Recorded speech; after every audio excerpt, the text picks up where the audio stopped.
Pedro Figari nació el 29 de junio de 1861 en Montevideo y murió el 24 de julio de 1938 también en Montevideo. Se ocupó en varios ámbitos. Fue abogado, pintor, filósofo, poeta y pedagogo. Como pedagogo se destaca su labor en la Escuela Nacional de Artes y Oficios, primero como miembro del Consejo en 1910 y luego como director a partir de 1915. Esta institución fue creada en 1878, dependiente del Ministerio de Guerra y Marina, con el fin de ser un centro de reeducación para los incorregibles. En 1887 pasa a ser parte del Ministerio de Justicia, Culto e Instrucción Pública. Tendría un periodo de auge donde se la reconocería internacionalmente, pero luego tendría un deterioro moral y pedagógico. Una de las hijas de Figari nos cuenta cómo fue el primer día de su padre como director. La institución estaba conformada por 300 alumnos, excelentes docentes, un hermoso edificio y bien equipado. Pero la institución no tenía en cuenta el factor social. Muchos de los alumnos no tenían hogar, otros eran tratados a rigor por su rebeldía. En cambio, Figari se dirigió a cada uno de los talleres y les habló con la cercanía de un padre. Les dio mayor libertad y les dijo que podrían elegir el oficio que quieran. Se pasó por encima del reglamento y les dio un recreo con la condición de que volviesen a las 8. Así empezó el más humano de los regímenes.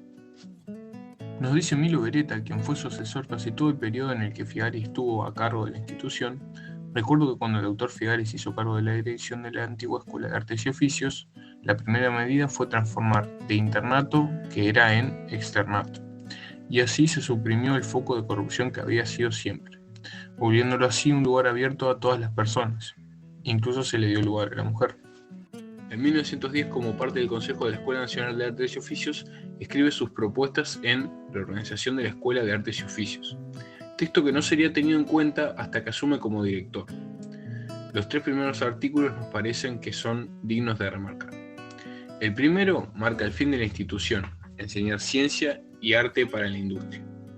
El segundo son 11 puntos que ponen a la escuela al servicio del alumno, permitiendo el desarrollo propio, social y cultural.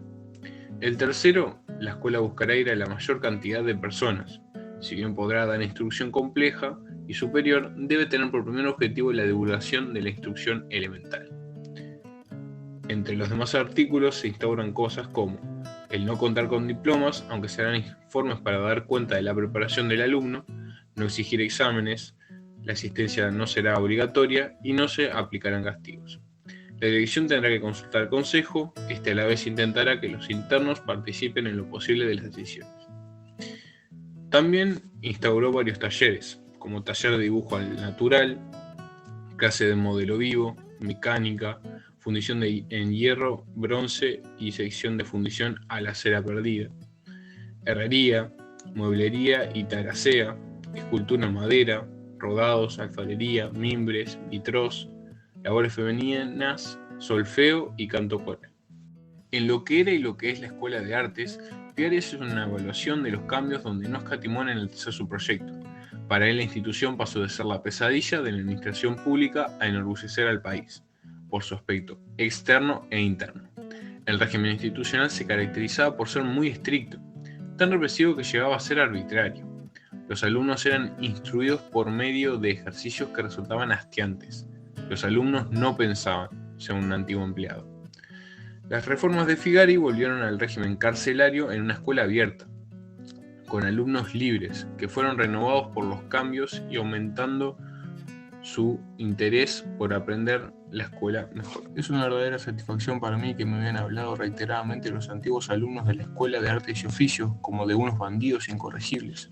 El comprender que el régimen de la libertad en el orden, el de la tolerancia y la dulzura, hayan puesto en evidencia, desde luego, que aquellos supuestos salvajismos que se creían congénitos no eran otra cosa, como lo pensé siempre, que una reacción altiva contra un régimen despótico y absurdo, y que tenía a deprimir la individualidad del escolar en vez de cautivarla. Podemos ver que Figari a lo largo de toda su obra se opuso a la pedagogía tradicional con una propuesta que toma elementos de la escuela nueva. Por ejemplo, la centralidad del alumno, la autonomía que les daba a los alumnos y el pensar trabajando, que sería una adaptación del aprender haciendo de la escuela nueva. Las misiones sociopedagógicas surgen en el Uruguay de la posguerra, donde se percibía aire de progreso, en el que se iban conformando ciudades pujantes, donde el desarrollo industrial significó desarrollo económico y cultural, con la democracia participativa como ideal político. Pero la situación en el campo era distinta. Mientras la ciudad crecía, el campo se estancaba y la brecha entre los dos aumentaba. Incluso la educación pierde su carácter igualador.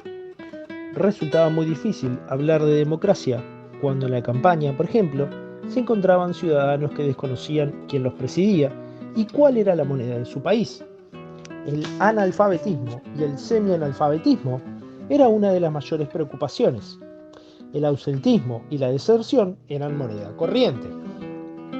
Los ranchos presentaban un gran problema de salud: la terrible enfermedad de Chagas, la tuberculosis, la sífilis y el tétanos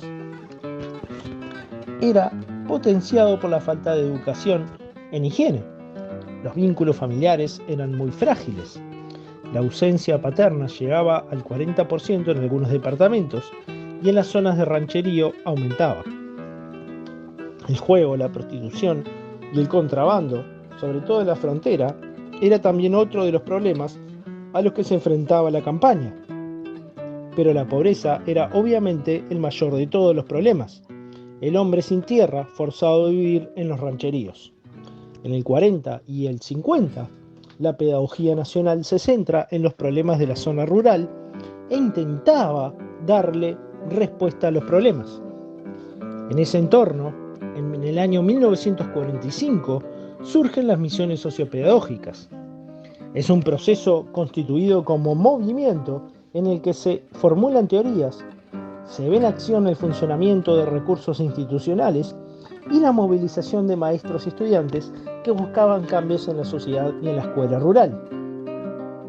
Inicialmente, las misiones surgen con el objetivo de tener un primer contacto con la realidad y sus problemas para los estudiantes de magisterio.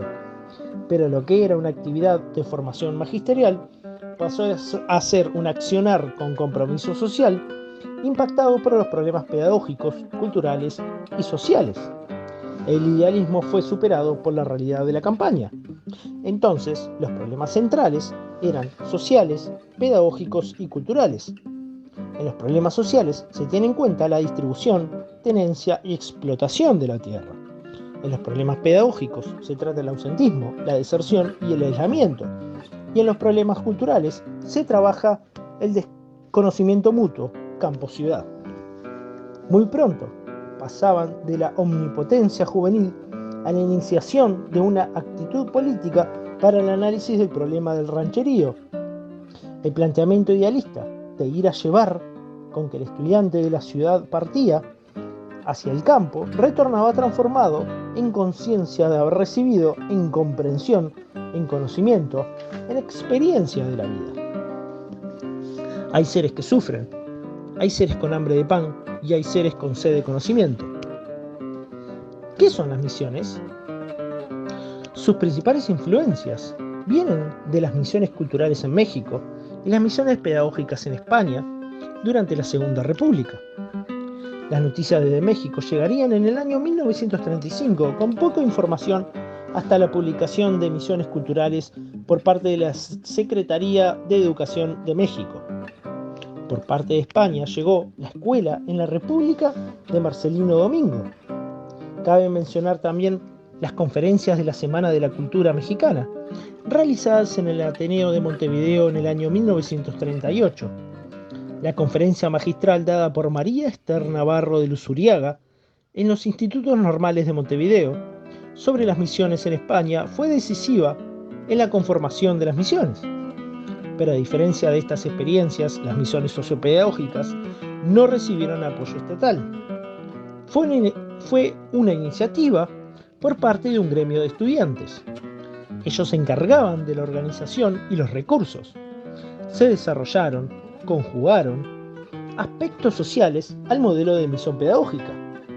Sus fines principales eran vivir en carne propia las peripecias de la vida en la campaña, sus problemas y soluciones, informar acerca de la situación de la zona y contribuir al mejoramiento físico y espiritual de los habitantes de la campaña. Los jóvenes misioneros comprendieron que su labor iba mucho más allá. No podían limitarse ya a la simple información del medio social campesino. Había que hacer algo mucho más efectivo. Etapas. Premisión. Esta es la etapa preparatoria, una etapa de planificación. Aquí los misioneros se harían de las tareas necesarias y previas a la misión en sí. En esta etapa se estudia primero la zona y sus características económicas, sociales y culturales, que permite detectar los problemas que aquejan a la comunidad. Luego se considera qué recursos son necesarios en función a cuestiones desde temas sociales hasta geográficos, necesidades como comida, transporte, recursos didácticos. En la etapa de la misión se pone en práctica lo planificado. En cuanto a lo social, recorridos a la zona, visitas a la comunidad, encuestas, censos. En lo pedagógico, charlas educativas, trabajo con los niños y la comunidad. Y desde lo cultural, se realizaban actividades como teatro, cine, títeres, danza. Luego de cada jornada, se tiene una instancia de evaluación. Por lo general eran asambleas nocturnas, donde se criticaba lo realizado y se proyectaba lo que se haría en la siguiente semana. La posmisión es la última etapa, donde se evalúa y se redacta un informe que luego será divulgado para futuras misiones. La importancia de esta instancia reside en el autoanálisis para identificar errores cometidos y así evitarlos en futuras experiencias. La primera misión fue en el año 1945 en la localidad de Caraguatá, en Tacuarembó. Un grupo muy diverso conformó esta primera experiencia. La riqueza del personal, la actitud solidaria, la enriqueció. Entre los docentes que acompañaron a los estudiantes estaba Julio Castro. Estos estudiantes tuvieron que enfrentarse al miedo a lo desconocido, a la barbarie, además de tener que adaptarse a un mundo totalmente distinto. Las misiones tendrían un gran paréntesis durante la dictadura cívico-militar. El periodo en el que no se realizaron dichas misiones fue entre el año 1973 y el año 1985. En la etapa post-dictadura se volvió a comenzar, buscando continuar con el espíritu de las misiones anteriores. En Florida, en el año 1999, surge un gran avance y se crea el Centro de Misiones de Florida. Resumiendo, las misiones fueron una práctica y experiencia social que crearon en todos los participantes actitud de compromiso frente a los niños, a la educación y a la sociedad. También crearon actitud militante en cuanto a la participación, compromiso, responsabilidad, solidaridad y lucha como actitud de vida.